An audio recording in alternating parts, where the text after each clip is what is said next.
जी भाई साथियों, राम राम। मैं सुशील मलिक, आप देख रहे हैं समाज का दर्पण। और दिल्ली के जंतर मंतर पर हैं और भाई पीछे देखो बैरिकेड लगा रखे हैं, दिल्ली पुलिस है और भाई अपने जवान तैनात हैं। और आज जैसे भाई आह्वान हुआ था कि 17 तारीख को वक्फ बोर्ड बिल को लेके भाई धरना है और भाई एक आंदोलन की शुरुआत हो चुकी है। सरकार कब मानेगी नहीं मानेगी, ये आंदोलन कहाँ तक जाएगा, वो तो थोड़ा सा पीछे घुमा देना। तो भाई हजारों की संख्या में भाई मुस्लिम समाज से आए हुए हैं और दिल्ली के कोने कोने से और भाई आसपास के राज्यों से। तो यहाँ भाई कुछ और भाई साथी आए, उनसे थोड़ा पूछ लेते हैं। कुमार जी, हम आप बोलोगे? आप बोल लोगे? नहीं तो कुछ ये हाथ में ले रखे हैं भाई, इनसे ये थोड़ा जान लेते हैं। नमस्कार जी। जी, कहाँ से आए हो सर? गुड़गांव से। अलग अलग जगह से आए हुए हैं यहाँ जी, से। क्या मांग है जी?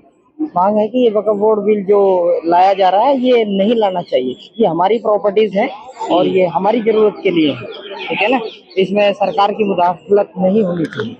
तो सरकार ने मीटिंग रखी, जेपीसी में भी सब शामिल हुए, तो वो कह रहे हैं कि भाई मुस्लिम समाज के हित के लिए ही है, इसमें ऐसी कोई ऐसा घबराने कुछ नहीं वाली है। इसके बारे में शायद मैं ज्यादा जवाब नहीं दे सकूंगा, मुझे इसके बारे में मालूम नहीं। तो जो 2 सवाल पहले पूछे गए उसका मुझे थोड़ा सा मालूम था, ज्ञान था, तो मैंने आपको जवाब दे तो दिया। अच्छा, आपको लगता है कि भाई मोदी सरकार जो ये बिल ला रही है वो आपके मतलब फेवर में नहीं है, हमारे नहीं है, हमारे फेयर में नहीं है। ये हमारा बहुत बड़ा नुकसान है और हमारे जो है शरीयत में मुदाखलत है, ऐसा नहीं होना चाहिए। तो लेकिन बताते कानून भाई जो देश है संविधान से चलता है, वो बिल्कुल, किसी हम जानते हैं ये संविधान के खिलाफ है। तो अब कब तक उम्मीद है सरकार झुकेगी, मानेगी या आगे शुरुआत है? शुरुआत है, और जब तक नहीं मानेगी हम अपनी लड़ाई लड़ते रहेंगे आगे तक बिल्कुल। जैसे आंदोलन किसानों का चला, शाहीन बाग में जिस चला। तरह हमारे बड़े हुक्मरानों से जिस तरह का भी हमें आदेश मिलेगा हम उसमें चलते रहेंगे। क्या लिखा हुआ है भाई ये? वक्फ बोर्ड मुस्लिम समुदाय के लिए, राज्य के शोषण के लिए नहीं। तो आप कहाँ से आए सर? गुड़गांव से ही हो? दिल्ली के ही हो? तो दिल्ली से आए हैं या अलग अलग राज्यों से आए हुए हैं? कुछ यूपी से भी आए हुए हैं? मालूम नहीं है। आप आंदोलन में आए हो क्या? हाँ, आंदोलन। तो कुछ और भाईजानों से बात करेंगे। कैसे हो भाईजान? क्या लिखा है ये? बोर्ड सुना। क्या लग रहा है ये लड़ाई आज के लिए है, आगे भी चलती रहेगी? इंशाअल्लाह जब तक फतह नहीं मिलेगी आते रहेंगे, धरने देंगे इंशाअल्लाह। और कहते हैं सरकार के खिलाफ जब भी कोई आंदोलन चलता है, चाहे वो किसान आंदोलन हो, सीए एनआरसी का हो, वो आंदोलन कहीं ना कहीं आगे फीका पड़ जाता है। देखो जितनी कोशिश होगी उतनी करेंगे और इंशाअल्लाह फतेह हासिल होगी। बताते जो भी आंदोलन सरकार के खिलाफ होता है उनको कह देते हैं ये तो भैया अलग अलग पार्टियों ने, विपक्ष ने भड़काए हुए हैं। ऐसा कुछ नहीं है, जो गलत है उसको गलत कहेंगे और जो सही है उसको सही कहेंगे। तो यहाँ से क्या मैसेज लग रहा है, सरकार को क्या मैसेज जाएगा? जो भी जाएगा इंशाल्लाह फतेह का ही जाएगा और इंशाल्लाह फतेह मिलेगी। अब नहीं मिलेगी दोबारा धरना देंगे, जब तक हमें फतेह नहीं मिलेगी हम धरना देंगे। जान से, खून से, हर चीज से हाजिर है इंशाल्लाह। आर पार की लड़ाई नहीं, लड़ाई नहीं, मतलब लड़ाई मतलब धरना आंदोलन। हम तो सिर्फ प्यार की सहमति और हिंदुस्तान में शांति और अमन चाहते हैं। हमारा काम लड़ने का नहीं है, हम अमन वाले लोग हैं। मतलब इस धरने को लेके आर पार होएगा या तो मतलब वापिस बिल, और वापिस बिल नहीं तो चलता रहेगा जैसे किसान आंदोलन का 1-1.5 साल चला। जी हाँ, बिल्कुल चलेगा इंशाल्लाह। और हम जब तक है और जब तक ये बिल वापिस नहीं होगा हम धरना पे आते रहेंगे, इंशाल्लाह फतेह मिलेगी हमें। और कौन कौन समर्थन में है आपके जैसे जो पार्टियां हैं, विपक्ष है, क्या उनमें से किसी का कुछ लग रहा है उम्मीद?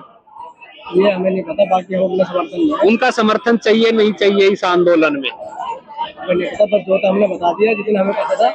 आगे का नहीं, जैसे किसान आंदोलन था तो उसमें सभी पार्टियों ने समर्थन करा। क्या लग रहा है भाईजान कि जो विपक्ष है उनको भी एकजुट होना चाहिए आप लोगों के साथ? पूरे हिंदुस्तान को एकजुट होना चाहिए, सिर्फ विपक्षों को ही नहीं, पूरे हिंदुस्तान को। और ये बात भी याद रखने की है कि ये हुकूमत सिर्फ अपने फायदे के लिए है, अडानी और अंबानी। तो ये हिंदुस्तानियों का भला नहीं हो रहा। अगर कुछ लोग यानी गैर मुस्लिम भाई हमारे या किसी भी मजहब से ताल्लुक़ रखने वाले वो ये समझ रहे हैं कि ये हुकूमत हमारे लिए कुछ अच्छा कर रही है, तो ये उनकी भूल है।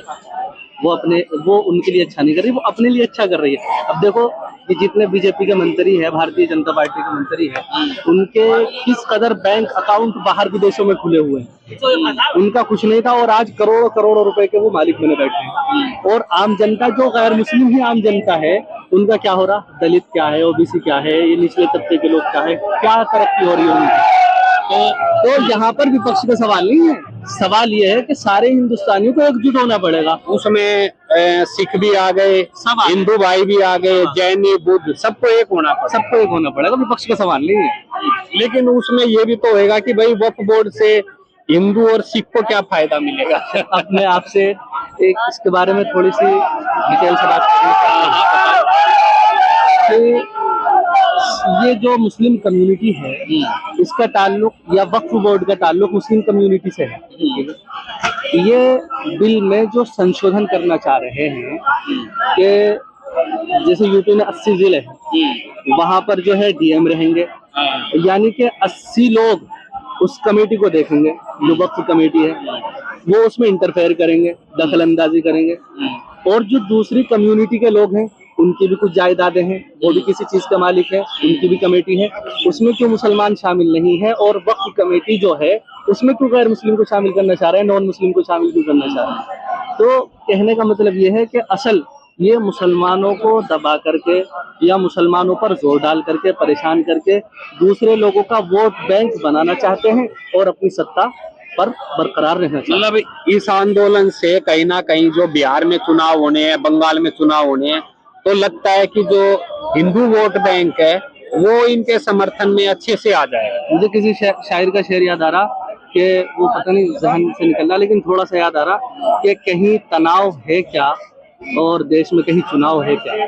तो ये जहाँ तनाव देखते हैं ना, चुनाव आने वाला, वहीं ये तनाव वाली स्थिति पैदा कर देते हैं। यूपी में भी चुनाव होने हैं। हाँ, उसके ताल्लुक से भी यही है कि मुसलमानों के खिलाफ कुछ ऐसा करो कि गैर मुस्लिम नॉन मुस्लिम वोट हमारा टिकट। तो अभी जैसे होली पे मामला चल रहा था, जुम्मा होली, अब होली निकल गया। अच्छा, तो मौलाना उबैदुल्ला खान आजमी ने भी जो बयान दिया थोड़ी देर पहले 11 बजे, उसमें क्या कहा उन्होंने? 14 होली गिनवाई जो जुमे के दिन आई है, 1952 से लेकर 2025 तक 14 होली ऐसी आई है जो जुमे के दिन आई है।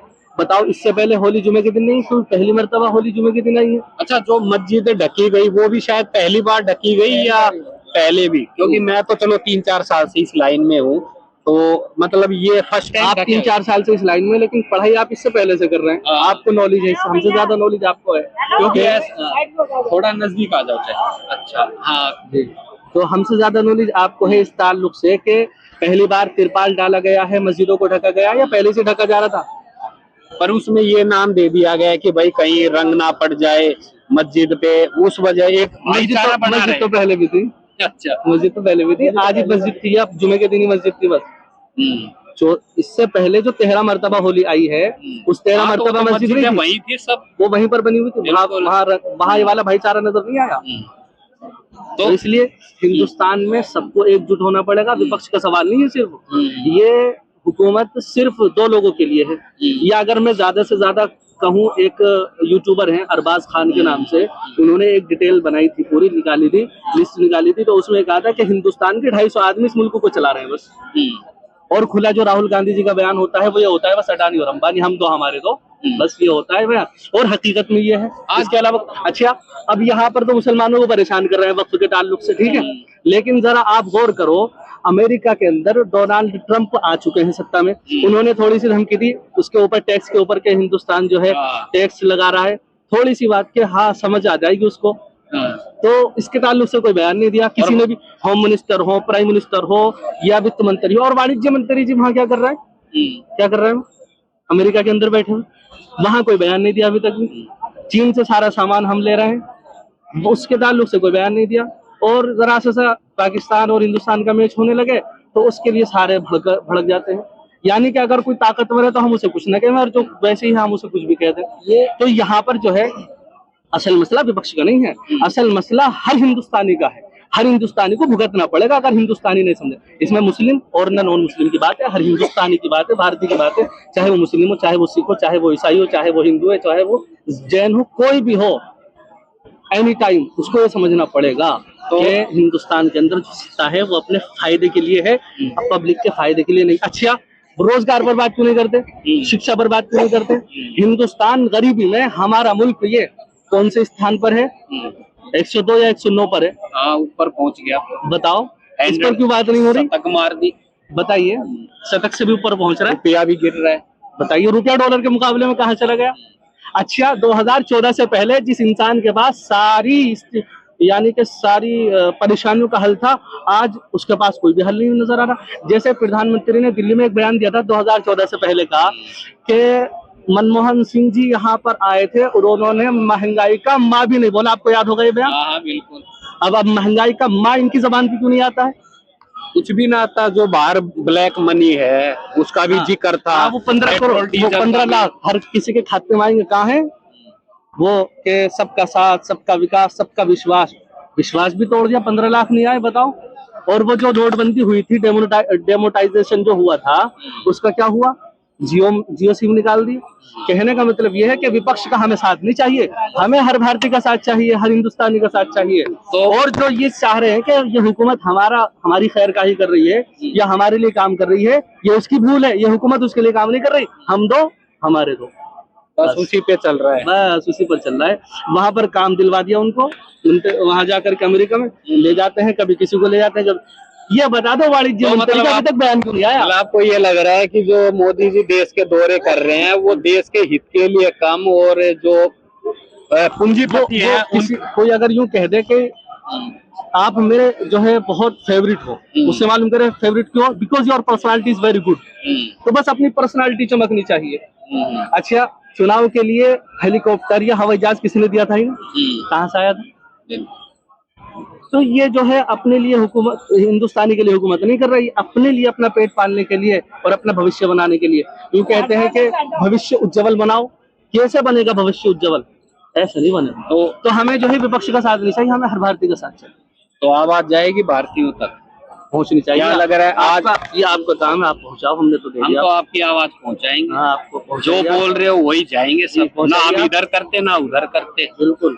तो आज के लिए इतना दम कम है या ये आगे तक रहेगा? आज के लिए नहीं, हम तो उनकी नस्लों में से हैं जिन्होंने अंग्रेजों को भगाया, नहीं है? आप भी उसी की नस्ल में से हो? नहीं, बिल्कुल। हम भी उसी की नस्ल में से, अंग्रेजों को भगा दिया, चाहे वो 150 साल तक टिके या 200 साल तक टिके। हम तो उनकी नस्ल में से हैं कि जिन्होंने अंग्रेजों को भगाया और भागने पे मजबूर कर दिया। तो मतलब आज एक तरीके से ऐलान हो गया जंतर मंतर से कि या तो बिल वापिस ले लो या फिर धरने के लिए तैयार हो। धरने के लिए तैयार, शांतिपूर्वक चलता रहेगा। शांतिपूर्वक चलता रहेगा। हम जो है किसी को परेशान नहीं और करना। कल को यहाँ से परमिशन ना दे, भाई सरकार है, परमिशन जो पहलवानों के आंदोलन में भी परमिशन बंद कर दी थी, फिर क्या ये रोड सड़क तक आएगा? देखते हैं आगे की क्या स्थिति रहेगी, उसके हिसाब से फैसला लेंगे। हमारे बड़े जिंदाबाद है, करेंगे, उनके बताए हुए गाइडलाइंस के मुताबिक अमल करेंगे हम। तो ये सब बातें हैं भाई, और भाई आने वाला समय बताएगा। आज शुरुआत हुई है तो किस तरफ ये भाई आंदोलन करवट लेता है और कहाँ तक ये जाता है। तो वीडियो को ज्यादा शेयर करना, अपनी राय जरूर देना। सभी भाई साहब मेरी राम।